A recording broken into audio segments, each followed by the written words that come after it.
Imagine being born and immediately thrown into a dark underground hellhole for 10 straight years. Every single day, he's subjected to twisted experiments that would break a normal man. Every session shattered his muscles and bones into absolute dust. But the MF wouldn't die. He's got an immortal heart, giving him infinite regen. The catch? He literally looks like a skeleton, and every regeneration feels like pure unadulterated agony. Whatever, he doesn't care about the aesthetic. He's busting out of this lab or dying trying. Gio's internal monologue is screaming, "Do not get caught." He grabs two exposed live wires and slams them together. A massive bolt of lightning strikes. He knows if they snag him now, it's game over. He gets fried along with the guards, but he's thinking, death is better than this captivity. He's already done the math. With his resurrection heart, he's literally unkillable. Gio turns into a charred, crispy corpse, looking like a nightmare. That's right, he's a resurrection user. In this world, rare heart mutations grant people insane superpowers. These abilities are called mutant hearts, and they turn people into absolute monsters. Everyone worships these powers, calling them heaven's blessing. Gio is digging through a trash can, laughing bitterly. Heaven's blessing, what a joke. He's sick of this cursed body. This heart is the only reason his life is a living hell. Gio is scrounging everywhere, starving to the point of losing his mind. Suddenly, he finds a discarded piece of bread. He starts wolfing it down, thinking still tastes decent, I guess. Then he spots a stray dog wagging its tail at him and pauses. Huh? Gio turns to the pup. Hung, you want some? The dog snatches the bread right out of his hand. Gio gives him a pat, good boy. Suddenly, loud noise from outside. Wait, where'd he go? Gio clocks the sound of footsteps instantly. He peeks out, wondering if the lab rats are back to hunt him down. A group of NPCs is cornering a girl, acting like total clowns. Come on, let's go out, why make this hard? Gio observes the scene, not the lab guys, just some bottom-tier street thugs. The girl, Hiji, tries to explain she's just a high schooler, but these losers won't take a hint. High schoolers know better these days, stop the cap, we're tired of the act. Gio's focus shifts to the bag in Hiji's hand. Dog food? Is she feeding the strays? He steps out of the shadows. Hey, excuse me. Gio stares them down. Can you guys, stop? The thugs are baffled. Who's this? Some homeless bum? Gio pulls back his hoodie and glares at them. Not a homeless bum, fellas. His horrific skeletal appearance makes the entire group recoil in absolute terror. Huh? The blonde dude panicked, shoved Gio aside, and started screeching like a total NPC. Gio didn't even flinch, swinging a metal pipe down with absolute Chad energy. He sent them packing with zero chill. Stop the noise and get lost, you fodder. The mob was shook, scrambling away and screaming it's a monster, while Haiji sat there pale as a ghost, muttering a shaky thanks. In her eyes, Gio wasn't a savior. He was a straight-up demon sprinting toward her. She threw her hands up, spiraling into a panic. Stay back, get away from me, don't touch me. But a second later, her brain basically lagged into a loading screen as she watched him chow down on literal dog food scattered on the floor. Haiji's confusion was at an all-time high. Wait, what? She stared mind-blown and whispered, That's dog food, man. Gio finally realized the vibe check was off and turned around. My bad, did I scare you? Sorry, mind if I finish this? Haiji's fear meter spiked. This guy was officially a walking red flag. She scrambled up, sprinting away while screaming, The freak can actually talk. Gio, still mid-chew, just watched her run off, and just like that, she's gone. He shrugged, comforting himself. It's fine, at least I can eat in peace now. Haiji peeked from behind a pillar, her curiosity winning over a fight-or-flight response. What even is that thing? Is he a human? No way, nothing human looks that cooked. Wait, is he a mutant type? She did some quick mental math. They say mutants have all kinds of wild abilities. He saved me, but I was kind of a jerk, huh? Driven by pure guilt, she stepped out to face Gio again. She held out a bag with trembling hands, whispering, Sorry, if you're hungry, do you want this? It's a Subway sandwich. Gio looked genuinely confused. Wait, you're giving this to me? Haiji managed a forced smile. Yeah, haha, sorry for running away earlier. He reached out, his aura shifting from feral to chill. Nah, you're good, thanks. Gio took the bag, feeling like he was in a fever dream. It was the first time he'd ever been handed actual food like a human being. He took a bite, thinking to himself, Subway, I've seen these wrappers in the trash, but never actually eaten one. Suddenly, his taste buds reached enlightenment. This was peak heaven on earth flavor. The crunch, the meat, the freshness, he'd die happy right now with zero regrets. To Gio, Haiji was officially a goddess descended from the heavens. She looked up, batting her lashes. Mr. Skeleton? No, wait, what should I even call you? He answered with zero effort. It's Kim Gio. Haiji beamed, her Riz levels rising. Nice song, Haiji. She tilted her head, curious. So, how'd you end up hold back? I'm on the run from a lab. Her eyes widened in genuine concern. A lab? You're being hunted? Gio looked down, his expression darkening. Yeah, there's a facility that traps mutants like me, and they're hell-bent on dragging me back. She whispered, clearly worried. I've heard rumors, but are they real? What exactly do they want with you? Rio bows his head in a brooding haze, muttering, let's see, before diving into his tragic backstory. I've been a lab rat for a decade, getting tortured, poisoned for test drugs, and having my organs gutted just to check for compatibility, total L behavior from them. Haiji's face goes ghost white, whispering, 10 years? You were tortured for a whole decade? Gio drops the lore. Yeah, my passive skill. Resurrection Heart kept my body regenerating no matter how much they shredded me. He drops his head, looking kinda shy. That's why I ended up looking like this absolute walking nightmare. Hearing that, Haiji locks eyes with Gio. He's still staring at the floor, totally ashamed of his aura. Suddenly, she stands up and takes charge. Whatever. Just come with me. Gio's confused as she drags him along. Where are we going? Haiji promises. Just a minute, trust. His internal hype is peaking. He's holding hands with a girl, and even though he looks like a walking catastrophe, there's actually a baddie holding his hand. He's thinking this sudden PDA might be too much, but then his arm just straight up detaches and falls off. Haiji loses her mind, screaming in pure panic. She's spiraling, shouting, "What do I do? Your arm!" Gio just lets his arm hang, chilling. It's cool, it just falls off sometimes. He casually reattaches it like it's Legos, and Haiji just holds her head in defeat. "Oh god, thank goodness," he asks, "so where are we going?" She mumbles something incoherent, totally flustered. A bit later, Gio is confused as hell wearing new gear. Haiji holds up shopping bags. "Your old fit was a walking red flag. With a wig and some normie clothes, you won't look like an NPC anymore. It's all cheap stuff, but it's way better than what you were rocking." Gio is hyped up, exclaiming, "I love it." He puts the jacket on, feeling the warmth hitting his skin like he's actually human again. Clothes are peak, this is the best. Haiji steps in close. "Hold up, we ain't done yet." He backs away, confused, but she smiles. "Your face is still way too sus, and since you don't have ears for a mask, I'm gonna fix you up with some makeup." After a while, Haiji finishes the makeover and face palms. "My bad, I'm trash at doing makeup for a skeleton. It looks kinda cursed." Gio hangs his head in shame. "No, it's beautiful." She feels even worse. "I don't even have a mirror for you to check it. But at least those dangerous NPCs won't recognize you now."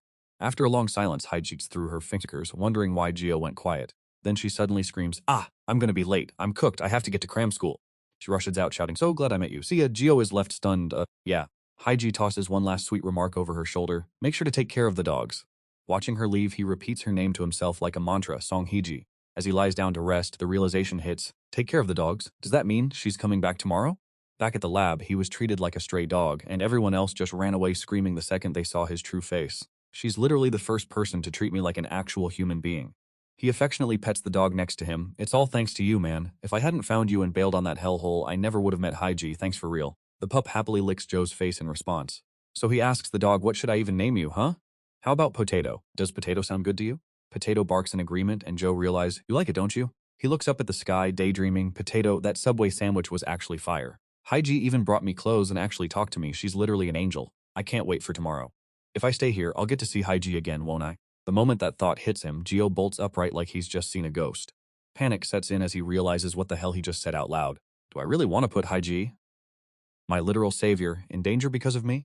With that, Gio turns heel and prepares to bounce, leaving is the only play here. I need to get back to where I actually belong. Night falls, but Gio keeps pushing forward, never looking back. The next morning, Gio wakes up in the middle of a literal sewer, looking like a total mess. He's been sleeping under his jacket, curled up next to a pile of literal trash. Suddenly, he jumps up, screaming his lungs out. "What the hell? Is that a rat?" He rubs his eyes, confused. "I must have passed out while walking. There's no way I'm sleeping in this dump again." Then, Gio starts talking to himself, feeling like a survival pro. He's actually proud of his hacks, thinking, "I knew something like this would happen, so I brought some dog food. If I just imagine it's a Subway sandwich while I chew, it basically tastes the same, right? Green bits are veggies, yellow ones are bread, brown ones are meat. Yeah, it's basically a gourmet meal." Suddenly, he hears a rustling sound nearby. Potato shows up and snatches the entire stash of kibble right out of his hand, and Gio screams, "My Subway, no!" He's actually devastated, yelling, "Potato, why are you eating my food, you traitor?" But then Gio freezes, his brain hitting a sudden realization. "Wait," Gio asks, looking totally shook. "How the hell did you even find me here?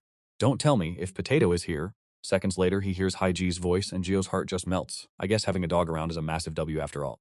She walks up, looking annoyed. "Don't you dare go ghosting me like that again without saying a word. I almost couldn't find your dumbass," she complains. But Gio is too busy simping to listen, his brain literally overloading with pure, unadulterated happiness.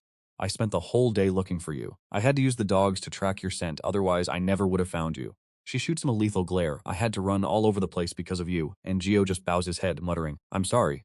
Haiji sighs, genuinely worried. "You're the one who said wandering around in your state is dangerous." He stammers, looking insecure. "If we stay close, I'm just worried I'll become a total burden to you." Haiji doesn't even care, giving him a soft smile. "Honestly, I'm just glad I found you. This little guy was worried sick about you too," she says as Potato runs over to lick Gio's cheek, and Gio chokes up. "Potato, you really are the best." Just like that, Haiji drops a massive pile of food on the ground. "Eat up, fam." She starts digging through her bag like a frantic loot goblin. "You just had some mid-tier Subway yesterday, so I brought the good stuff from the convenience store." Then Haiji pulls out a carton of milk and a box of cookies. "Try this legendary combo." Gio's jaw hits the floor. "Wait, what? Cookies dipped in milk? Is that even legal?" She just smirks. "Trust the process. It's a tier S snack." Looking at the soggy cookie mess, Gio is skeptical. "Bro, is this really it? Yesterday's food was cracked. How can this top it?" He takes a massive scoop, wondering if he's about to get scammed by his own stomach. Suddenly, a taste bud explosion sends Gio into sensory overload. He's literally crying over a snack. "This is absolute god-tier flavor. I'm actually ascending. My brain is literally melting from this bliss. Haiji, you gotta try it too." Haiji just laughs, watching him act like a total NPC. "Your face is hilarious. Here, wash it down with some Coke." Right at that moment, bones start popping out of Gio's hand. He perks up. Yo, my bones are actually regenerating. Haiji is shook. Wait, for real? Where? She leans in to inspect the tiny bone fragments forming, looking confused. Is it supposed to recover this fast? That's not how biology works. Doesn't it usually take like days for that to heal? Gio quickly deflects. Nah, that's not how it works for me. He drops the bomb casually. Haiji's eyes go wide. Hold up, years? Gio acts like a total airhead.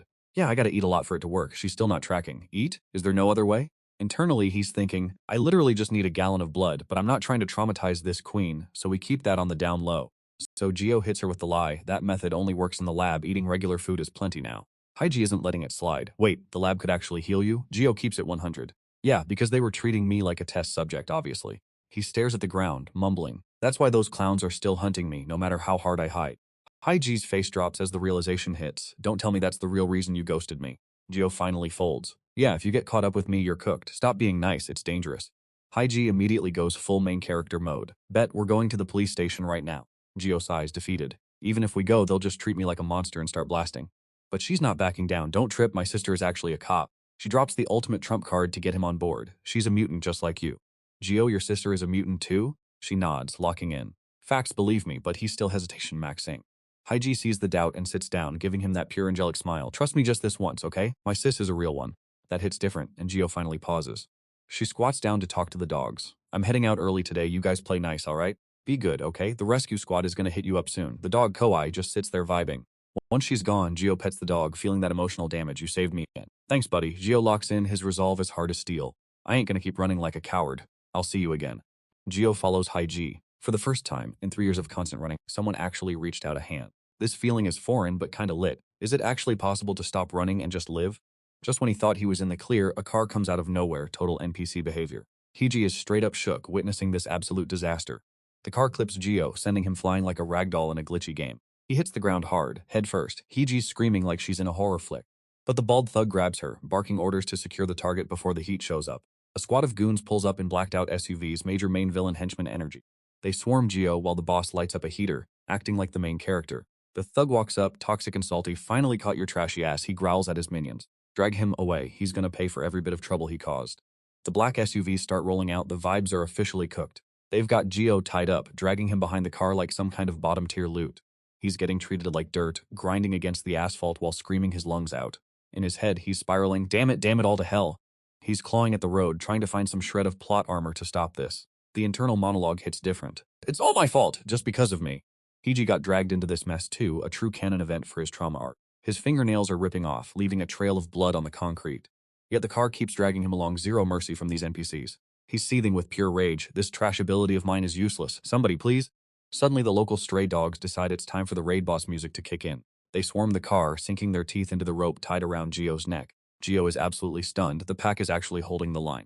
Their collective aura is insane. The rope snaps and Gio finally stops dead in his tracks. The SUVs realize the plot is shifting and slam the brakes. They whip around, but the dogs aren't backing down, barking like they're ready for a 1v9. The thugs hop out, looking salty that their easy kill is getting interrupted. What the hell is this? The leader steps up with a baseball bat, talking massive trash. You mutts trying to get deleted or what? The dogs don't give a damn, still barking. Gio is feeling that heavy burden of helplessness.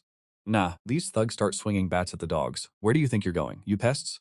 Gio forces himself up, realizing the dogs are tanking hits for him. He's got to do something. Koi goes full beast mode, biting a huge chunk out of a goon's thigh. Absolute Chad behavior. Gio, trembling, realized. That's it, blood. He told himself he had to absorb the blood spraying from those absolute trash NPCs. It wasn't much, but it was enough for a mid-tier recovery. Gio tried to hypnotize himself. Just move. Please, just get to that blood. The thug shrieked in pain as blood splattered everywhere and the poor dog was sent flying. Total L for the dog. Gio begged in agony, I just need a little bit more recovery. But as he crawled forward, Koi had already collapsed in a pool of his own blood. Gio felt his soul leave his body at the sight. He let out a silent, soul-crushing scream. Koi, along with the other dogs, went quiet. No signs of life left. Absolute pain. Gio scanned the area. Kong, Diogu, Eluk, Wang Huang. His eyes widened in trauma, flashing back to 10 years of suffering. That hellish lab had rent-free access to his nightmares. Every time he opened his eyes, it was just another loop of torture. Every single day, forced to inject filtered blood and get his organs shredded. Just the same grind, every damn day. He couldn't even die if he wanted to, but he finally escaped that lab by a stroke of pure luck. He actually thought he'd find happiness once he hit the outside world. But plot twist, everyone just treated him like a monster. Talk about toxic society. Yet, deep in his chest, his crimson heart was still beating. Gio realized he was only hanging on because of the dogs and he. They were the only ones who treated him like an actual human being. Gio forced his body up, channeling all the blood in the vicinity. The environment started working overtime to heal him. The blood rushed toward him like a vortex, swirling around his body, peak aura incoming. His feet regenerated, his arms snapped back into place, and his hands grew back like nothing happened. As the blood tornado dissipated, a fully formed human body emerged. Gio's face was fully restored, his body completely healed 0 to hero in seconds. Gio was shook, whispering, "My body, it's back." He stared at his hands, feeling the blood pulsing through his veins like a main character awakening. Just like when he was a kid, feeling strong enough to flip a tire like it was nothing. Gio's eyes snapped wide open as he realized the truth. Don't tell me, he didn't just take the dog's blood, he absorbed everything. The thugs started sweating bullets. What is that thing? It fully healed. Boss, what do we do? The boss lunged from behind, desperate. Stop yapping, take him down, just capture him. But before he could even touch him, he caught a stray knuckle and got folded. Gio swung on instinct and the car in front got absolutely wrecked from the impact. The thug's head just got sent into the car frame like a damn car hood ornament. Rio is absolutely heartbroken, cradling Kawhi in his arms while mourning like his life is over. Rio whispers with pure dark aura, "I know the most painful way for you to die." Gio steps up, main character energy radiating. Only the one who answers me first gets to live. The thugs just stand there like absolute NPCs, brain empty, zero thoughts. Gio's eyes turn cold enough to freeze hell. Where the hell did you take High G, you pieces of trash? Night falls over the abandoned factory, and the lot is packed with luxury cars like some high-stakes villain meetup. Inside, our queen High G is struggling to break free from her restraints. As soon as she's loose, she scans the room, trying to figure out who these clowns are. Her eyes are wide with confusion and that I'm in danger alert signal, because standing right there is a group of low-life thugs that look like they haven't showered in years. Her face drops as the dread kicks in. Where am I? Meanwhile, the scene in the corner is straight up barbaric. A hand suddenly grips High G's hair with zero chill. You're making a lot of noise for someone in your position, aren't you? The thug ignores her pain and pulls harder. What, you think you've got extra lives or something? He shoves a photo of Gio in her face. Want to blame someone? Blame this bonehead. You're only here because you're tied to him. The thug threatens her with pure malice. Keep your mouth shut if you want to keep breathing. His eyes are cold, devoid of human empathy. We've got a couple of guests here. Every word hits her like a truck, making her go pale. Nobody is coming to save you, kid. Suddenly, the thug's phone rings, cutting through the tension. He picks up, sounding annoyed. What? Can't you walk your sorry ass over here instead of calling? He listens for a second, then snaps back. Where's the bonehead? He looks confused, shouting at the phone. Huh? What do you mean the stray dogs? His voice starts cracking with shock. The bonehead turned into a human, he loses his cool, and starts barking orders. What the hell are you talking about? Speak clearly, you idiot. What did the dogs do? Haiji catches a few words and her heart starts racing. Dogs? Is he talking about dogs? Are they coming to save us? The thug finally processes the news. So you're saying you let the bonehead escape? He starts raging into the phone like a total man-child. You absolute piece of trash. Do you have any idea how much that brat is worth? How did you lose him? He slams the phone into the ground in a fit of rage. Bunch of brainless animals. If you don't drag him back, don't bother coming home. He immediately pivots, grabbing Haiji by the collar. You know where he is, don't you? Start talking before I lose my patience. The thug is literally foaming at the mouth, screaming in her face. Speak, you bitch. Do you know how much money I'm losing? My money. Haiji stammers back. I don't know. The thug just scoffs. Yeah, sure, play dumb. His vibe shifts to pure psycho mode instantly. Let's see if you remember anything after I add a few more breathing holes to your body. Looking at the weapon, Haiji is panicking. Gio said he was being chased and she blames herself for being so stupid. Pure cold terror grips her heart. What do I do? How do I get out of this? Suddenly a blur of motion streaks past them like a canon event waiting to happen. Suddenly a random thug gets sent flying across the room like a piece of trash. That absolute WTF moment had the whole squad freezing in their tracks. Standing right in the doorway, a mysterious figure emerges from the shadows. The lead thug glares at him, clearly confused by the main character's sudden aura of intimidation. Who the hell is this NPC? One of the thugs barks, acting all tough. Hey you, what are you, some homeless bum wearing rags? Before he can even finish his mid-roast, he gets snatched up by the throat. He's struggling to breathe, gasping. What kind of monstrous strength is this? Rio doesn't even blink, coldly increasing his grip strength, straight up disrespecting these bottom-tier fodder. The rest of the goons jump in. Don't just stand there, finish him. A punch lands on Rio's face. He spits out a bit of blood, but he's basically unfazed. Rio immediately returns the favor with a clean, satisfying hook. Then he adds a bonus elbow strike just to be petty. Suddenly another one manages to grab him. Gotcha, you fraud. The others rush in, trying to land a desperate knee strike. But Rio, he's looking calmer than a monk in meditation. He effortlessly slips out of their circle like he's playing tag with toddlers. The boss and his lackeys are left standing there with their jaws on the floor. With eyes full of pure killing intent, Rio growls. You lot, you're from the lab, aren't you? Haiji is watching from the sidelines, shook to her core. No way, she whispers, bewildered by his terrifying new look. Joe? The thug suddenly gets excited. Wait, it's really him, the lab rat? He grins, remembering the smuggler said his recovery would change his look.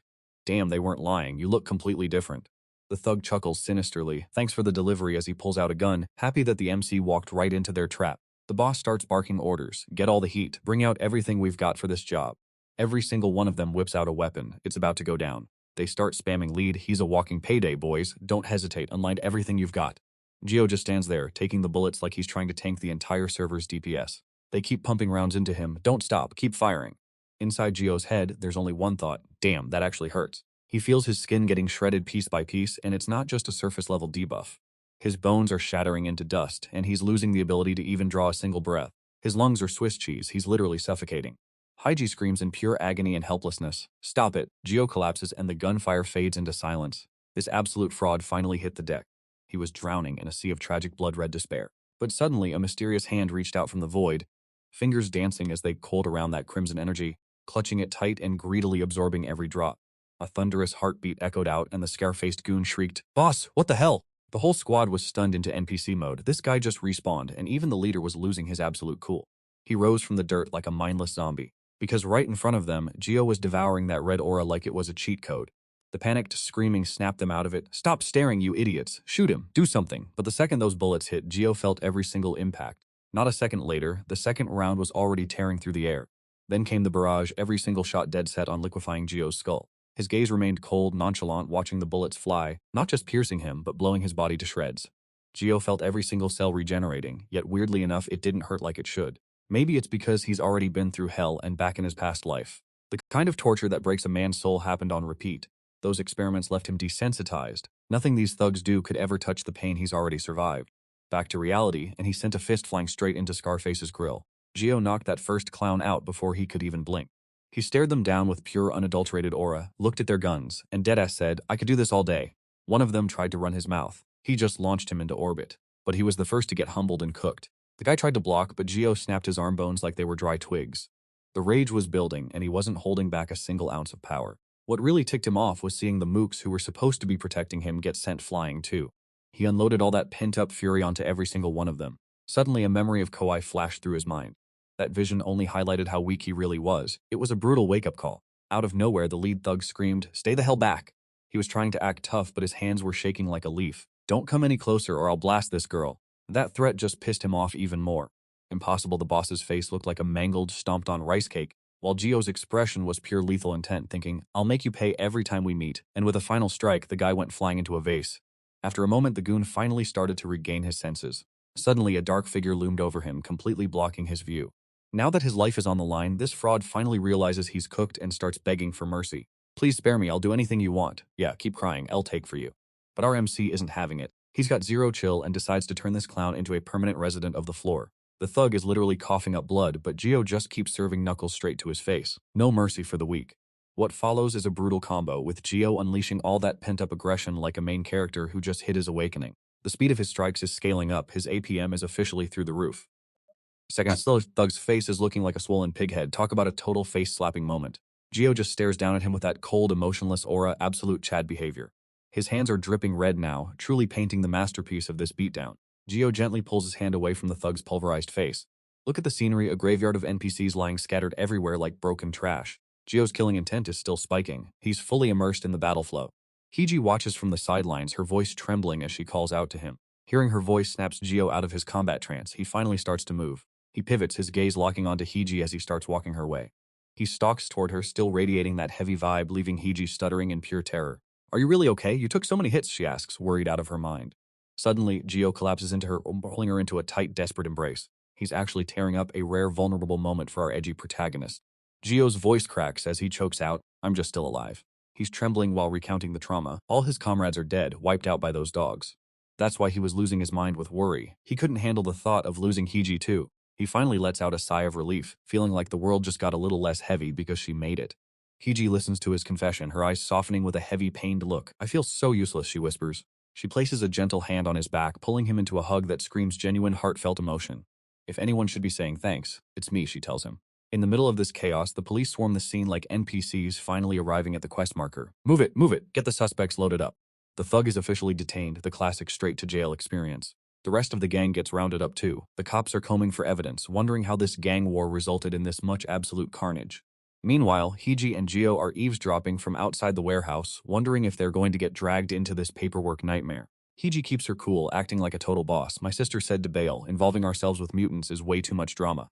She reassures Geo, "Sis has got this handled, let's bounce before we end up in the report." Without another word, the duo dips into the forest, leaving the chaos behind. But then a moment later, some unknown plot twist hits, and Hiji suddenly breaks down into uncontrollable sobs. Even Gio is straight up spiraling, holding his face in pure agony. He and Haiji kneel before the cold, lifeless bodies of the puppies, his voice trembling as he chokes out, "I'm sorry, little ones." Rio is straight up reeling, calling out their names in absolute despair, Badu Siru Dengu Choco Bon Maru. Haiji is a sobbing mess, spiraling into self-blame. "It's all my fault. They only followed me because they were trying to save me." Haiji pulls Kouai into a tight, heartbreaking hug like it's their final goodbye. She's devastated, realizing she barely gave them any warmth before they threw their lives away for her. Gio can't watch her break like this, so he bites his own finger until he's bleeding out, desperate. "Stop it, this isn't on you. They died for my blood." Haiji is low-key traumatized watching him self-harm, yelling, "What are you even doing?" In a last-ditch effort, Gio bets everything on a wild theory. "I recover by consuming blood. Can I pull a necromancer move and revive these dogs?" Blood is literally pouring from his finger, but the system is trolling him. His own wound just heals up instantly. Gio is losing his mind watching his healing factor work against him. "Damn it, why am I healing so fast?" His blood is spilling like a waterfall, but it's doing absolutely nothing. Haiji panics and grabs his hand to stop the madness. "Cut it out. They'd only be more heartbroken if they saw you like this." That hits Gio where it hurts, heartbroken. "They died because of me. Wouldn't they hate my guts?" Haiji fights back the tears to console him. "Hate you? You know they loved you more than anything." Gio's aura just completely bottoms out. "I know," he mumbles as the screen cuts to a highlight reel of the dog's memories. They were feral, cautious of humans, but they chose him. Rio looks absolutely wrecked, processing every word. "Cautious of humans, you say?" She drops the lore. "Yeah, they were covered in scars from abuse. They've only ever known the worst side of people." Rio gently strokes Kai's face with major soft boy energy. "I was so dense, I just thought they were being friendly."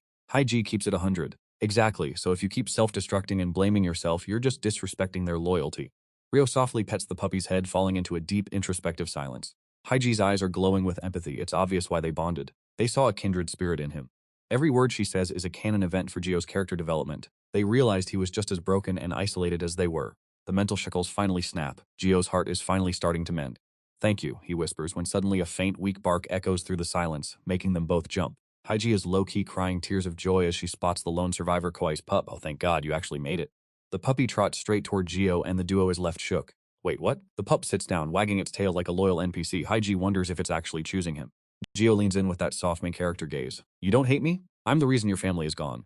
Contrary to his expectations, the pup just starts licking his hand like they've been besties for life. Gio collapses, pulling the puppy into a hug, completely overwhelmed. "I think he actually likes you," Haiji smiles. Before he can even process the sudden riz, the pup passes out from exhaustion. He's asleep, he must be completely drained. Haiji is back to her big brain mode. "What do we do now? We can't just leave a newborn pup behind. Should we bring him home?" Seeing Gio acting all soft with that puppy is making Haji question her entire reality. Like, are you the same guy fighting for his life against those lab creeps? Our girl's got zero clue how to handle this, so she's gotta phone a friend. "Hold up, let me hit up my sister real quick." Gio is just standing there with an NPC expression, totally lost in the sauce. "Yeah, sure, Haiji is sweating." "Sis, I did what you said. Where do we even go from here?" While she's busy networking, Gio is just silent, vibing and watching her like a hawk. Haiji hangs up and turns back. "Sounds like a plan. Talk later." After some top-tier strategizing, the duo decides to bail from the forest and take the doggo with them. Night falls, and they find a hideout to crash for the night. Gio walks in, looking like he's stepping into a palace. He's acting all twitchy, but Haiji hits him with the "it's free real estate" energy. "Chill, make yourself at home." Gio's looking around like he's afraid the house might explode. "Are you sure? I'm dangerous, remember?" Haiji flashes a smile that's honestly 10-10, killing the awkwardness. "You literally risked your life for me. You're the opposite of dangerous, bestie." Suddenly, the plot thickens. She remembers something. "Oh right, my sis wants to meet you." Gio is shook. "Me? For real?" Haiji explains. "Yeah, she's investigating a case involving those lab rats hunting you. You're the key, King." She keeps pushing him to step inside. "Stop overthinking it, just get in here." Gio stares at his own reflection for a solid minute, deep in his thoughts. What is the bro cooking in that brain of his? Suddenly, he grabs the mirror and screams, scaring the absolute life out of Haiji, who sprints over like, "What's wrong?" "I have cheeks, a nose, lips." Haiji is just standing there like, "Is he okay?" Gio shouts, "My face is back, let's go." Haiji is stunned. "You didn't know? My face was trashed since I was a kid. The lab only healed me when they wanted to run more experiments. I never actually saw myself." His tone drops all somber as he stares at his reflection. "So, this is what I look like." Haiji is sweating bullets, chugging water to cope. "Okay, that's heavy. I've noticed something for a while now, though." She's too curious to let it go. "Now that you're fully restored, you don't even look that old. Like, how old are you? Even a rough estimate."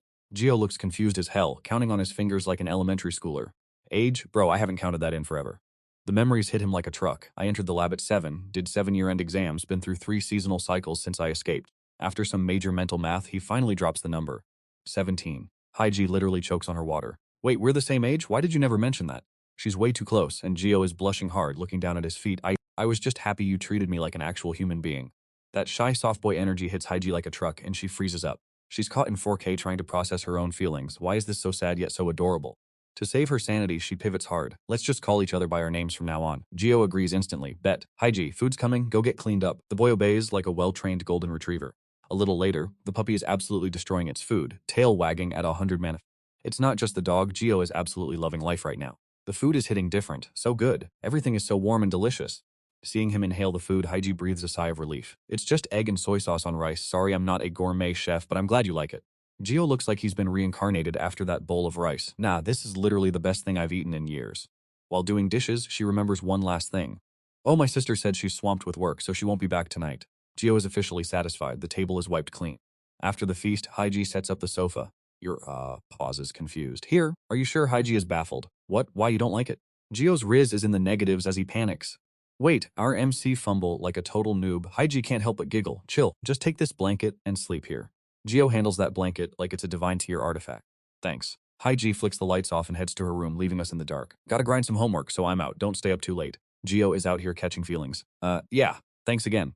And just like that, she shuts the door with zero hesitation, leaving Gio standing there in the dark like a lost NPC. He slowly scans the room, checking out the loot and the high-tier furniture. He catches his reflection in the TV and his mind is absolutely blown. How can a screen be this massive and this thin at the same time? Everything in this world is basically an alien planet to Gio. They even keep flowers inside. This is leagues above that poverty tier lab he came from. The second he hits the sofa, he's ascending. Bro, is this for real? How is a chair this soft? This puts the lab's beds to absolute shame. Meanwhile, the puppy is busy speed running its dinner. But suddenly, the little guy chokes on a piece of kibble. Seeing the dog hacking up a lung, Gio goes into full panic mode. He's got zero clue how to help, but luckily the pup finally spits it out. Gio looks like he's seen a ghost, face pale and screaming at the top of his lungs. He yeets the blanket and teleports off the sofa to check on his buddy. But the dog just resets to factory settings and goes back to eating like nothing happened, leaving Gio buffering. The pup just tilts its head like, why you trippin', bro? I'm literally fine. Seeing the little guy is still happy, Gio finally lets out a sigh of relief, total false alarm. He tucks the pup in next to him, wearing a look of pure, unadulterated happiness. Our boy is rolling around the sofa enjoying that 5-star comfort, soft. This is the life. The pup catches the vibe too, parkouring all over him in excitement. It gives Gio a quick lick to show some love and he's like, you're vibing with this too, huh? Gio looks at the pup with that main character protection gaze. He thinks for a bit, trying to find a name with max aura. Since you're Huai's kid, maybe Huai Xian? He pets the little fluff ball. How about Fried? You like that? The pup wags its tail like it just got a legendary buff, so it's official. From now on, your name is Fried. In the quiet room, Fried quickly enters power-saving mode and falls asleep. Gio watches him with a wholesome smile, so warm. Is this what they call happiness? He thinks about the feast he just had and his stomach is finally at peace. He remembers that god-tier feeling of a hot shower. Warm water is such a massive flex. This feeling is straight up 10-10. He pets Fried, feeling grateful for this S-rank comfort, sleeping in a place this soft, it's unreal. But just as he's soaking in the W, reality decides to crash the party. As a guy who's been on the run his whole life, Gio knows these cozy vibes can be nerfed in an instant. In his days, the traumatic memories of his days in the lab start spawning in. Run! Gio is leading a squad, sprinting for their lives. The exit is right there. But the lab's hit squad is right on their tail, all of them A-rank mutants or higher. They lock in and aim their weapons. Don't let a single one of these test subjects escape. The heavy artillery opens fire, and the sheer firepower sends everyone trying to escape flying like ragdolls. Gio still remembers that absolute L of a feeling. The pain, the helplessness, and being forced to accept a cruel fate. No way he's forgetting that day. It's a canon event etched into his soul. But wait, the villain wasn't done being a menace yet. This trash mob actually aims his piece at the bodies lying on the floor. The gun is cocked and loaded. One trigger pull is all it takes. And boom, consecutive waves of fire erupt like a straight-up tsunami, crashing down on the squad. But hold up, these lab NPCs didn't account for the team having that dog in them. The short-haired bestie drops an ice wall to stall the flames, trying to buy the squad a few more seconds of life. Rio is getting mogged by a literal boulder, but even while blacking out, he hears the shout, Kim Gio, wake your butt up. Suddenly, a scarred hand reaches out through the rubble, a total Chad move. This black-haired legend is using tree roots as leverage, straight-up bench pressing a mountain to get Gio out of there. He's going full beast mode, muscles screaming just to save his bro. Gio finally catches the vibe and realizes it's time to move. Short-haired queen reaches out one last time in the chaos, yelling, get out now, the exit is right here. Without a second thought, Gio grabs her hand and starts full-on sprinting toward freedom. Yeah. Remembering that trauma hit him right in the feels. They really ran for their lives back then after surviving the ultimate grind. You can see the regret in his eyes. Total depression hours, because in the end, the whole squad got split up. Those thoughts are living rent-free in his head, keeping him awake. Somewhere out there, his friends might be getting cooked. Those past scars were the catalyst for his resolve. He's done losing people. As Rio pets Sheen, he's dead serious about protecting this peace. Suddenly, red veins pop on his arm. The power level is rising. He feels his heart pounding and swears if anyone tries to ruin this happiness. His gaze is straight up terrifying, half fire, half ice, and 100% don't mess with me energy. The resolve is maxed out. No matter what fraud tries to pull up, he's going to make sure they're absolutely finished. Fast forward to the next morning, and Gio is already out here screaming his lungs out like a total goof. He's sprinting through the quiet streets, looking like he's about to lose his mind. He's running full tilt, crying Xian Xian, like a baby. My man is a sobbing mess because he's terrified of losing his pet. Xian Xian, where you at, lil bro? Now why is Gio acting so unhinged? We gotta rewind a few hours to when Haiji was getting ready to leave the house. Gee, I'm heading to school now. Gio looks at her like she's speaking an alien language. Total 404 error in his brain. Yeah, school. Haiji tries to calm our confused king down. I'll be back tonight, so make sure you guard the house, okay? He asks tonight like a lost puppy. Haiji just nods, saying she's got a ton of work to handle. Gio doesn't even argue. Understood, go get that education. But low-key, he's wondering if school is actually a W or just mid. Before she can even walk out, Haiji stops. I'm gonna wait. She's surprised to see Qian scratching the door like his life depends on it. Qian, what's wrong? Even Gio is confused. Is the dog okay or is he just glitching out? Hiji calmly scans the pup. Doesn't look sick or mid to me. Is he just bored and trying to drag me out? But Hiji can't take Chen with her. Major L. Gio instantly slides in with the civ. Let me take him for a walk, yeah? Hiji agrees, but she's low-key stressing. Bet, but what if those shady NPCs show up again?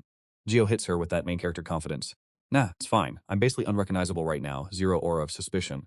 Hiji hesitates for a sec, then finally gives the green light. Fine, whatever. Before ghosting, she drops the tutorial. And use the leash, weirdo. It's in the second drawer. Just open it. Anyway, I'm late. Peace out. Found it. Gio dabs on the haters and waves bye to Hiji. See you later. The second he hits the ground, Chen is already acting up, rolling around like a glitching NPC. Gio keeps a death grip on the leash, reminding him, nice try, doggo, but you ain't breaking out of this one. Chen starts tweaking hard and Gio's starting to get worried. Is it actually that uncomfortable? The dog goes full rage mode. Gio's sweating, thinking, did I tie it too tight? Is he cooking me? His mood just bottoms out. Am I hurting him? I remember what it felt like to be chained up like that. The trauma hits him like a critical debuff. Every movement sent literal electricity frying his entire nervous system. He's feeling the sympathy, but he's in a bind. Look, I'm sorry, buddy, but if I let you loose and you get snatched, it's game over. Just bear with me. He finishes his internal monologue only to look down and see nothing but an empty leash and a shoe. Gio's mental state disintegrated. No way, you actually figured out how to slip it? You're cracked. And that's the start of the Find the Dog side quest. Chen, he's literally crying and sprinting like a total fraud. Chen, where the hell are you? Meanwhile, Chen is definitely out here exploring like he's got the whole map unlocked. Gio is sprinting down the street, eyes scanning every pixel. Where are you? Answer me, you little menace. He's digging through trash cans like a scavenger. You in here? Under the car? Maybe here? Gio is literally sticking his head into the dumpster. Chen, are you in this garbage heap? After a while, he's pulling his hair out. How am I supposed to find him? What if something bad happens? Gio's brain starts speedrunning every worst-case scenario. What if he gets hit by a car or some villain mogs him? He's tearing up again, thinking, I literally made a promise to protect him last night, and I couldn't even make it 24 hours.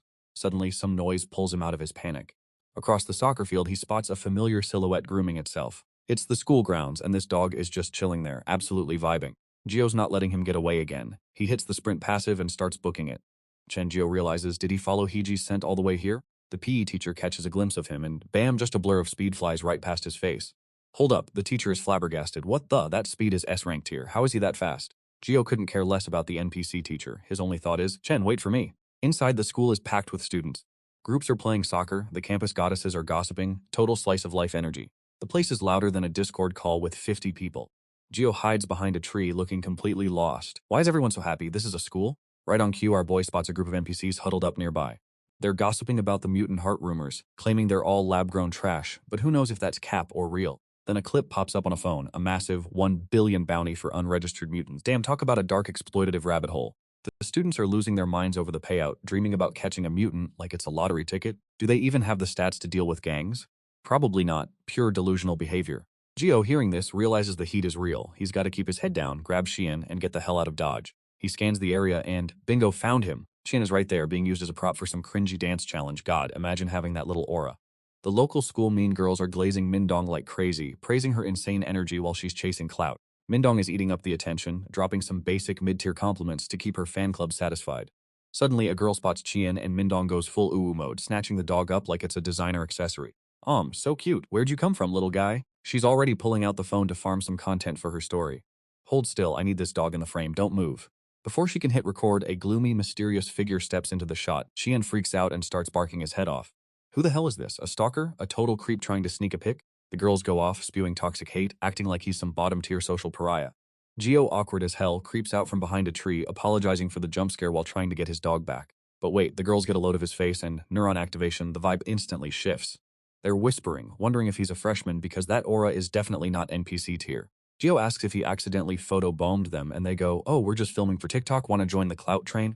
One girl is low-key thirsty, completely forgetting the stranger danger rule because his visuals are S tier. She's already trying to slide into his DMs. Mindong jumps in, shoving her phone in his face, demanding his e-study ID like she's entitled to his time. She's quiet, confident, basically acting like she's doing him a favor by letting him exist in her digital footprint. The other girls are shook. They've never seen Mindong simp for anyone like this, so they start hyping him up. "Hurry up, she's got 100k followers, you'll blow up the second she tags you." Gio is confused as hell, but Mindong is already doing the math, thinking he's just playing hard to get, the classic chasing phase. Then, the absolute Chad move happens. I don't have one. Mindong's internal server crashes, and her grip on that phone tightens until her knuckles go white. Gio keeps it respectful, bowing and walking away, but the rejection hits those girls harder than a final exam. They're side-eyeing each other, whispering about how Mindong just caught a massive L in 4K.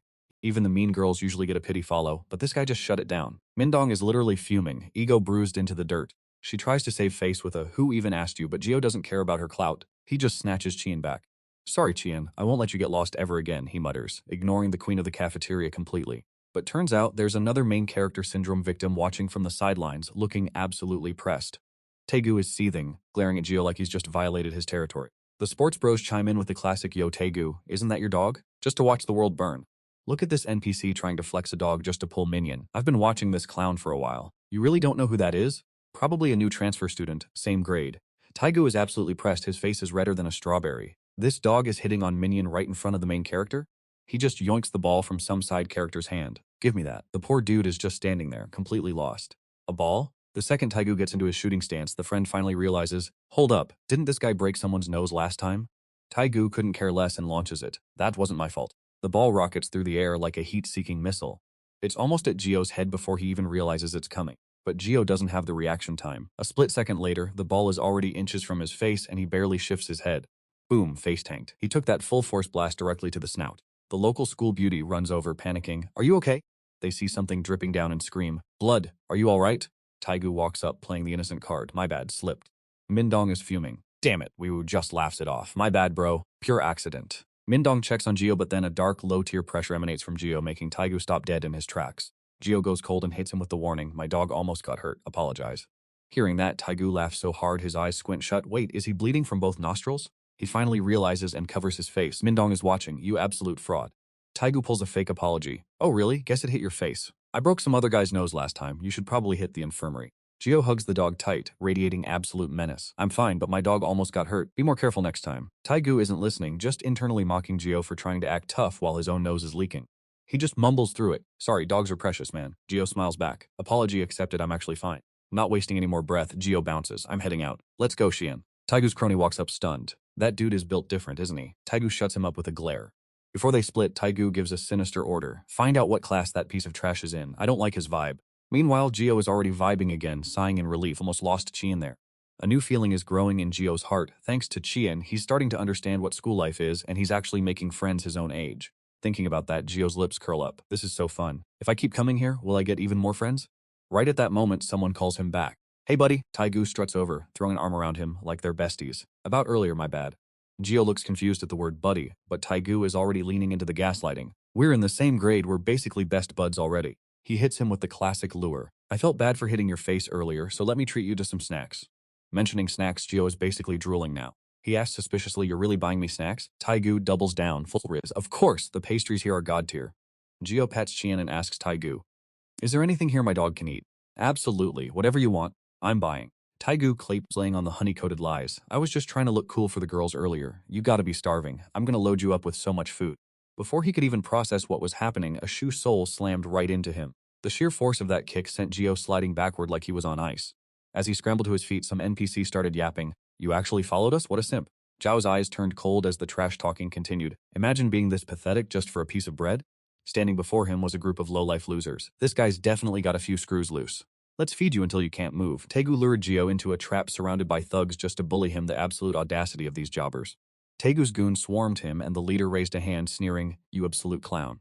Gio didn't say a word, just cradling his dog. Taegu frowned, trying to flex, looking for a beatdown. Who do you think you are, trying to act tough? Gio replied with zero emotion. Tough? What are you talking about? The guy lost it. How dare you talk back to me? Taegu pointed a finger right in his face. One punch is all it takes to put you in the dirt, so stop the act. You're just begging for a fist, right? The dog started barking at the insolence, and the lackeys laughed. Look, the mutt's shivering in fear. Taegu smirked. Don't break him, he's so skinny he might snap in half. We should brought him to school as a mascot. He reared back his fist. Damn it, I'm gonna end this loser. Gio sighed, looking genuinely disappointed. Man, I thought we were actually going to be friends, not start a petty fight. He turned to leave. My bad for bothering you guys, I'm heading out. The guy didn't like that. Huh? Leaving already? Suddenly, the goons blocked his path. Where do you think you're going? The guy behind him sneered. He's acting so natural, I almost let him walk away. Gio glared at them. Move, you're scaring my dog. The dog stuck its tongue out, and the moment the words left Gio's mouth, the goon lunged and slapped his face.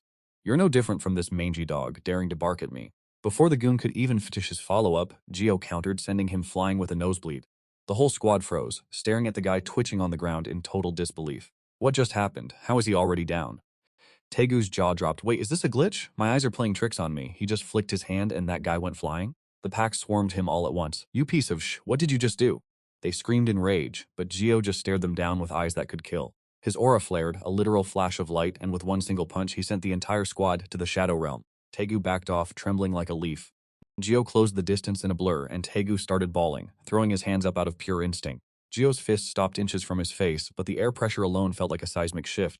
At the very last millisecond, he smashed the wall instead, leaving Tegu shaking in his boots.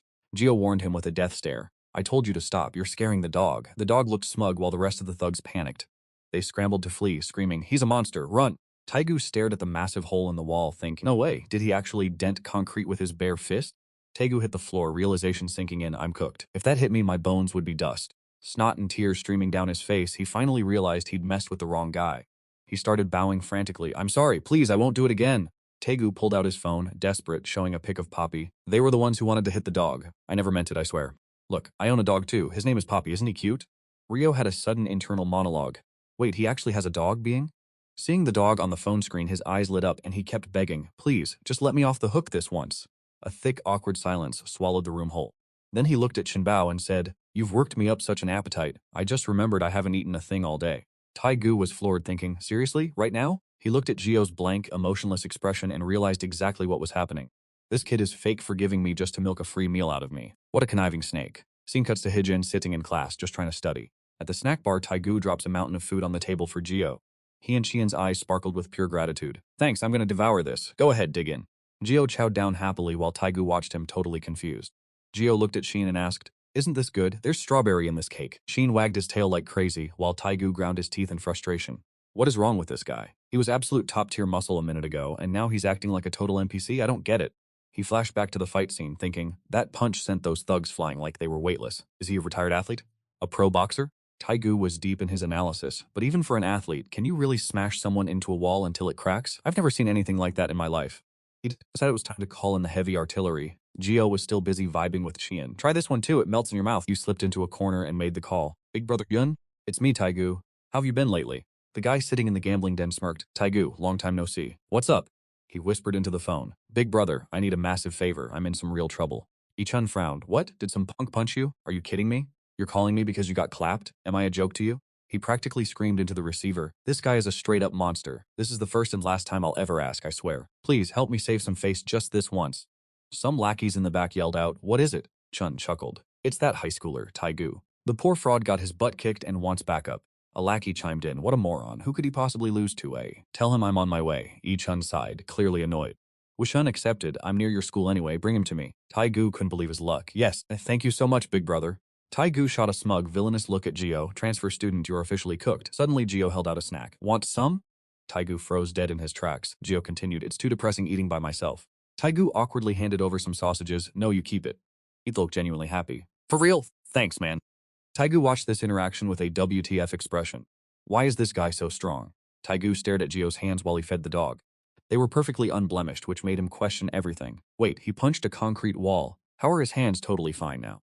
Taigu furrowed his brows. Wait, super strength can smash people and his wounds heal instantly?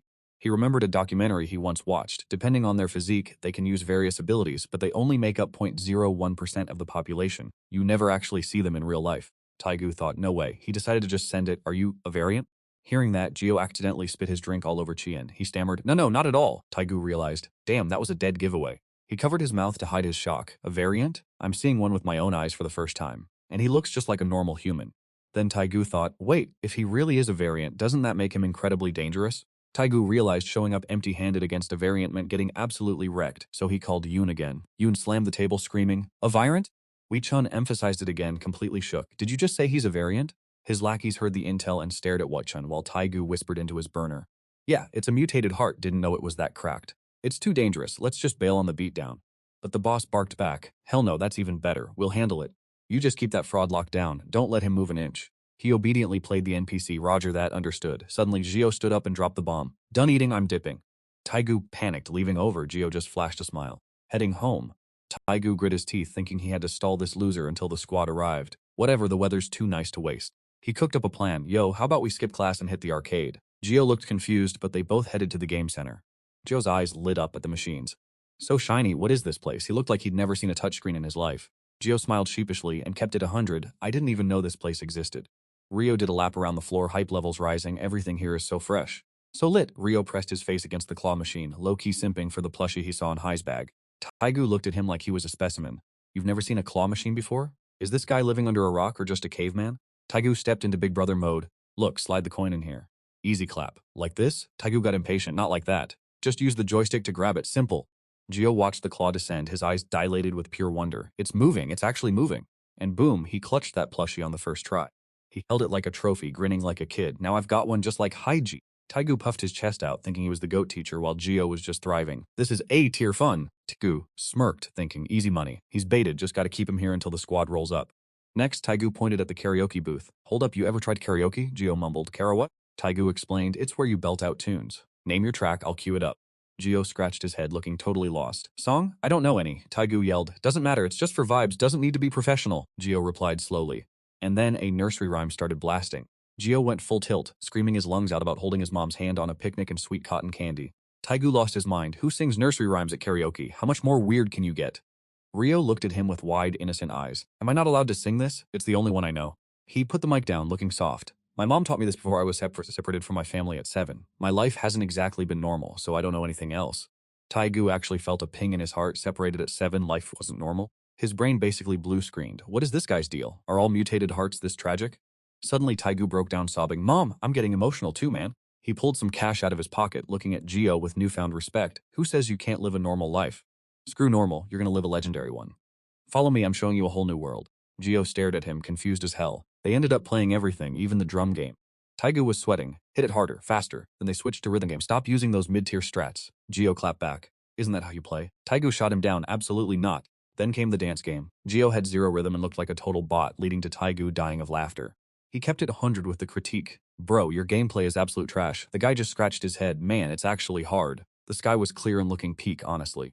They bailed from the arcade and Taigu was panting, saying they basically speed ran the whole day without even checking the time. He held the plushie, grinning like a kid. Gio handed him a drink and flexed some W. Dude, this was actually lit. Never had this much fun in my life. Taigu puffed his chest out. Told you, didn't I? Suddenly, his phone started popping off. Taigu chuckled to himself, wondering, who's hitting me up at this hour? The second he picked up, a voice blasted through the speaker, echoing down the street. Pick up the damn phone faster, you dog. His smile vanished into thin air, replaced by pure cold terror. Right, Yangchun. I was supposed to stall him so the boss could teach him a lesson. I totally ghosted that mission because I was having too much fun. Tu stared at the photo of them in his hand, feeling like an NPC. I even took a pic with him. Am I actually brain dead? He looked closer at the photo. They were both legit laughing, and Taigu started spiraling into his own thoughts. He caught a glimpse of Rio in the chaotic crowd. The vibes were suspiciously peaceful. He arrived at Yangchun's hideout, and the gang was already acting like they owned the place.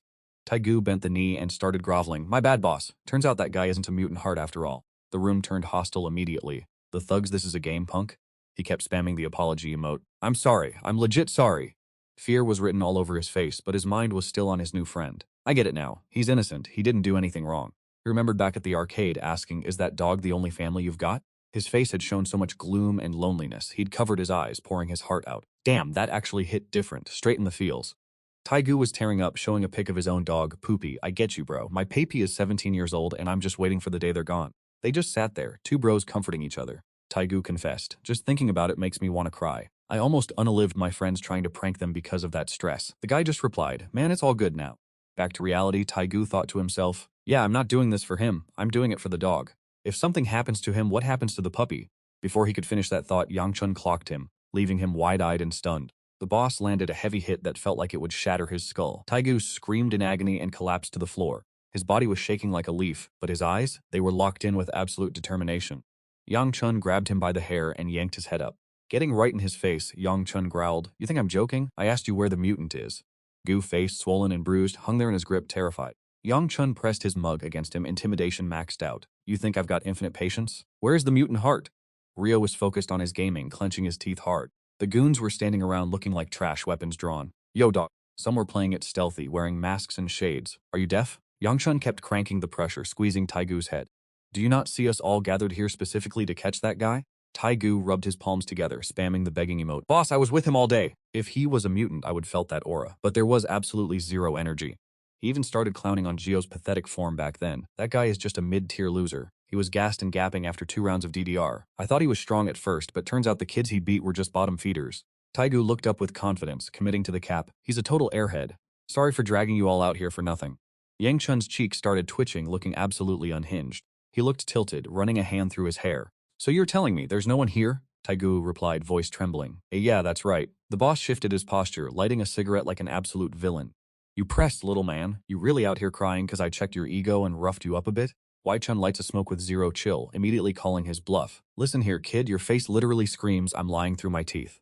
He flashes a wicked, thin-lipped grin, trying to finesse the truth out of Taegu. Why the sudden change of heart, huh? Spill the tea. The kid's eyes are darting everywhere, paralyzed with fear. Changed your mind? Think he's too dangerous now? I told you that freak isn't human, and you know how messy these mutants make the world. I'm just doing this so the boys can handle business clean. Wai Chun holds out a hand, eyes squinting with a fake predatory kindness. Are you seriously worried about your big brother? Us losing? Damn, that's comedy gold. Taigu's face goes ghostly pale. I'm being serious, boss. That giant gorilla holds up all 5 fingers. Oh, you absolute piece of trash. Wai Chun looks hyped, dropping a generous offer. I'll be nice. Hand over that mutant heart, and I'll slide you 500. Not a bad deal for your big bro, right? I've already got the broker on standby to make this trade disappear without a single trace. Taegu starts sweating buckets at the mention of that. Isn't that straight-up human trafficking? On his phone screen, a video is playing. Recent kidnappings targeting mutant hearts. Rumor has it the government and research labs are paying top dollar for him. His hands are trembling against the floor. He thought it was just internet gossip, but his boss is actually pulling off some dark web-level villainy. Taegu stammers, trying to talk him down. Big brother, there's nothing special about him. Please, you gotta believe me. The second those words leave his mouth, Wai Chun snaps and boots him right in the gut. Taegu gets ragdolled, flying backward before he can even blink. A wave of pain hits him, making him grimace until the tears start leaking. Fing hell, Wai Chun screams, winding up for a fist sandwich. Finish. Wai Chun enters full-on rage mode, stomping on the kid's head like he's crushing a bug. He keeps pounding him until he finally decides to talk. Taegu can't do a single thing but take the L. Stop it, please. Just stop. His body curls up like a shrimp under the barrage of kicks, eyes squeezed shut, hands shielding his skull. It's a total throwback to when Taegu was just a school kid. Pathetic trash, you're still a loser. Back then, he was begging them on the floor to quit it, but the bullies were just straight up toxic, calling him a nerdy piece of shit. That's when Wai Chun, already a unit back then, showed up with his crew to block them. Yo, who told you freshmen you could bully people? You guys tired of living or something? Scared out of their minds, those punks scrambled away, shouting apologies. Wai Chun turns his attention to the scrawny, beaten-up kid. Hey, Taegu. In his state, the kid could only shrink away, cowering. Wai Chun squats down with a lit cigarette, laughing like a maniac. It's me, your big brother. Kid, if you're gonna rep our dojo, you shouldn't be letting people beat you this badly. Back in the present, Taegu is still curled on the floor, getting wrecked. Big brother always had that main character aura. Strong, savage, and just straight up cool. The 3 of them stop for a sec, panting. I always wanted to be just like you guys, 'cause you look so legendary.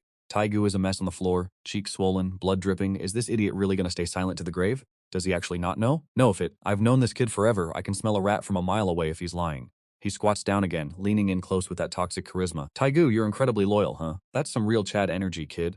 His expression softens for a millisecond, but the cruelty is still there. But listen, kid, selling that thing to a broker? That ain't a game. His swollen face pressed against the dirt, one eye barely open. If you sold it yourself, you'd only net like 200 or 300, right? Wai Chun flashes a sinister look, holding up one finger. Once your body is reduced to scrap, all that loyalty won't mean squat. Bring out the chains. He grabs the chains, wrapping them around his knuckles.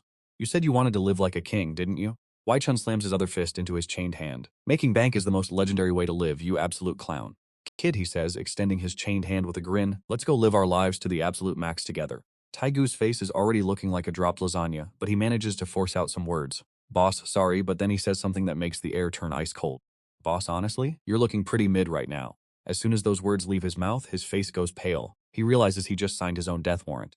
Wai-Chun's forehead veins are popping, hitting peak rage. Oh, is that so? All right, Taegu, you little fraud. Panicking, Taegu throws his hands up to protect his face. Boss, I'm sorry, that just slipped out, I swear. Wei-Chun, absolutely tilted, winds up his chained arm for a finisher. Die, you little rat! Suddenly, a slender hand clamps down on his arm, dead stopping his momentum. Wai-Chun glares over, but all he hears is a calm voice. These chains are thick as a pinky finger. Look at those welds and that rusted-out texture. It's Gio showing up with a puppy in his arms, blocking Wai-Chun. If you hit someone with this, the wound's gonna take forever to heal, man. Wai-Chun's goons immediately lock onto him. Who the hell is this NPC? Taegu looks up with his swollen, dirt-streaked face. Why is it Gio? Gio just squats down in front of him, keeping it chill. Came looking for you. You were taking too long to head home. Terrified for his friend, Taegu pleads, run, these guys are legit high-tier bosses. Gio stays right there, listening, eyes widening in realization. Actually, I'm the one who called them. I brought them here to deal with you. Gio, Taegu already confessed everything to me. I even told them you're a variant. Gio listens, barely believing his ears. Why would you do that? Taegu just grinds his teeth in bitterness. Tears welling up, he confesses, because I was so salty that you beat me. But Gio just stays ice cold, keeping Wai-Chun's arm locked in place. It's all good, man. Why'd you even let these losers hit you with this trash? Wai-Chun's eyes narrow, his expression dropping into the shadows. Taigu's pupils shrink to pinpricks, pure fear taking over. Suddenly, one of the goons sneaks up from behind with a baseball bat. The goon's eyebrows arch as he follows through with the swing. The impact hits the back of Gio's neck so hard his eyes roll back into his skull. His body drops like a sack of potatoes, and the three goons start jumping him instantly. He can't even lift his head, just eating every single blow like a punching bag. The puppy Gio brought starts barking non-stop, filled with pure rage. Watching this, Taegu tries to reach out, horrified. No way, the masked goon with the bat squats down right next to him. So you're the variant everyone's talking about, huh? Thanks for walking right into our trap, scrub. Gio's fingers dig into the dirt, clawing deep until his knuckles bleed. Those slender, broken fingers start to twitch and bulge with unnatural strength. The masked goon furrows his brow, staring down with a mix of confusion and pure stupidity. Suddenly, he gets absolutely rocked by an uppercut straight to the chin. He loses his balance, stumbling back and Wai-Chun to dodge like the NPC he is. The goon's face looks like a mangled mess, eyes rolled back into his skull. The trash known as Gio is finally rising from the grave. He's standing tall now, though his head hangs low like a silent menace. Wei-Chun loses his mind, screaming at his goons to take him out. Gio stands still, letting the fodder swarm him like a boss fight waiting to happen, time to get cooked. They close the distance, raining down blows, but this Chad doesn't even flinch. One punch from Gio and a goon is sent flying into the shadow realm. One by one, these frauds catch a fist to the face, spitting teeth and blood. His face is pale, his eyes cold, XP now. Gio moves with blinding speed, his precision absolutely mogging them. His eyebrows knit together, those eyes turning sharp enough to cut glass. A masked goon with zero self-preservation charges in, swinging a bat like he's actually doing something. He lands a solid hit to Gio's head drawing blood, but that was his biggest mistake.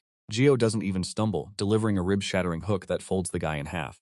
The force slams him into the floor, shattering the concrete like it's glass. A guy in a black hoodie is shaking, thinking, what the hell? Why is he this broken? Is this even human anymore? Gio's eyes go pitch black as he lifts the masked thug off the ground by his throat. Wai-Chun's face is turning beet red, screaming like a triggered villain. You useless trash, use your weapons already. He lunges, stabbing a blade into Gio's back, convinced that plot armor isn't enough to save a mortal. Wai-Chun keeps twisting the blade, gloating like a brainless minion. How's that, you dog? Does it hurt to die? Gio's dark hair falls over his face, a trail of blood leaking from his lips, pure main character energy. Wai-Chun refuses to quit, pulling back to deliver a finishing blow. Die, you monster, just die. Out of nowhere, Gio grabs the razor-sharp blade with his bare hand. Wai-Chun freezes, his face ghost white, realizing his entire career is about to end. Gio keeps his grip on the steel, glaring at him with a death stare. My turn, plays over. Ignoring the blade slicing his palm, Gio yanks the weapon away like it's nothing. The villain is trembling now, his voice cracking. What are you? How are you still standing after taking a hit like that? Rio just stared at the knife buried in his hand, completely unfazed. Absolute Chad energy. You, wanting to know my identity? Rio blitzed him, driving a blade straight into the fraud's thigh. Not today, NPC. The rest of the goons realized they were cooked and tried to bail, screeching about how they weren't getting paid enough to deal with a mutant. Rio's eyes glowed with a demonic red aura as he locked onto the fleeing stragglers. His pupils bled into a deep crimson rage. Once you learn the MC's secret, there's no going back. That blood-red glare promised one thing. None of these losers were making it out of here alive. Meanwhile, the puppy outside is just vibing, barking happily like a total legend. Back to the action, Rio grabbed the boss's hair, his face already looking like a failed science experiment. Another goon got his skull rearranged, courtesy of Rio's absolute violence. Rio stood tall, literally mogging the competition while gripping two of their heads like basketballs. He flicked his gaze toward the voice calling his name, looking like a total nightmare. It's Taegu, crawling over in a pathetic mess. Are you okay? You're bleeding? I'll call an ambulance. Just stay with me. Rio just brushed it off like a minor scratch. Relax, I'm built different. I'm fine. Taegu was still spiraling, panicking over the wound like a total beta. What? Look at that cut. Sweat was pouring down Taegu's swollen, battered face. He couldn't even look Rio in the eye, his head hanging low in pure unadulterated shame. He finally choked out the words, "I'm sorry." Taegu started slamming his own head, punishing himself for his absolute stupidity. You absolute moron, Taegu. You should've just died. I told myself to pick better friends, but look at me now. Rio stopped him cold with a reality check. You'd sell out a friend? That's some bottom-tier behavior, man. Taegu dragged himself across the floor, broken. I'm sorry, I really was going to sell you out. I was tight with those guys. He was grinding his teeth, spiraling into self-loathing. I thought hanging with them would be cool. Turns out, I'm just as much of a low-life piece of trash as they are. He glanced up, terrified of the verdict. Rio didn't say a word, just tossed something soft into his lap. Rio crouched down, keeping that alpha composure. You're leaking all over the floor. Use that to wipe it up. Taegu grabbed it, confused as hell. This? Rio just nodded, cold as ice. Wait, Taegu looked down and realized what it was. A doggy pee pad. This guy's an absolute menace. Taegu, having no other choice, used it to mop up his blood. Rio dropped the final blow. Didn't you say you weren't worthy of being my friend? Rio's expression softened into a slight, genuine smile. Looks like I'm not the only one who thinks we're friends, so drop the drama. Taegu stared up, eyes wide and blurry. He was so moved he looked like he was about to start simping for Rio right then and there. The waterworks started and Taegu lunged forward, tackling Rio into a massive hug. Rio just stood there, caught in the awkward man hug. I'm sorry. You're just too good of a person, Taegu sobbed.